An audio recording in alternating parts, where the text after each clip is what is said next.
দর্শক, আমি এখন আপনাদেরকে মহিবুল ভাইয়ের ভুট্টা খেতে এসেছি। দেখুন মাশাল্লাহ কত সুন্দর ভুট্টা হয়েছে।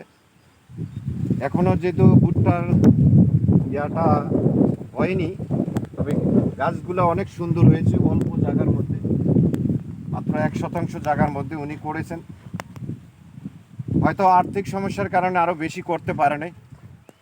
যাতে এই ধরনের ফলন বেশি ফলনের জন্য এই মহিবুল ভাই কৃষক মহিবুল ভাইকে যদি আপনারা কিছু সাহায্য সহযোগিতা করেন, তাহলে উনি অবশ্যই লাভবান হবেন।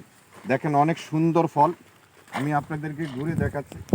এত সুন্দর ভুট্টা, ডোকাটা এত সুন্দর হয়েছে। দেখেন অনেক সুন্দর লাগছে, নাইস।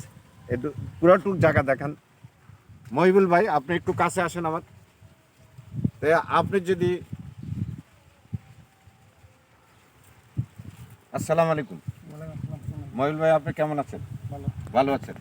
আপনি এই যে অল্প জায়গা করেছেন, মাশাআল্লাহ অনেক সুন্দর ফলন হয়েছে বা হবে। আপনি যদি পুরাটুক জায়গা করতে চান, তাহলে আপনার কি প্রয়োজন? টাকার প্রয়োজন। তাহলে আপনি যদি সামনের ভার যদি আপনি করতে চান, বা এই ভুট্টা যদি আপনাকে দেওয়া হয়, তাহলে আপনি চাষাবাদ পুরাটুক করবেন তো? আচ্ছা, থ্যাংক ইউ। মহিবুল ভাইয়ের জন্য আমরা কৃষি অধিদপ্তরে একটা আবেদন করব, যাতে উনি কিছু ভুট্টার বীজ পায় এবং সার, এর কিছু পরিশ্রমের যে ওনার সার্থক হয় সেভাবে আমরা দেখব। ইনশাআল্লাহ আমরা কৃষি অধিদপ্তরে গিয়ে আমরা ওনার ব্যাপারে আলোচনা করব। Thank you so much, thank you very much. আবারও কখনো দেখা হবে ইনশাআল্লাহ আমাদের এই মহিবুল ভাইয়ের সাথে। Thank you. আসসালাম।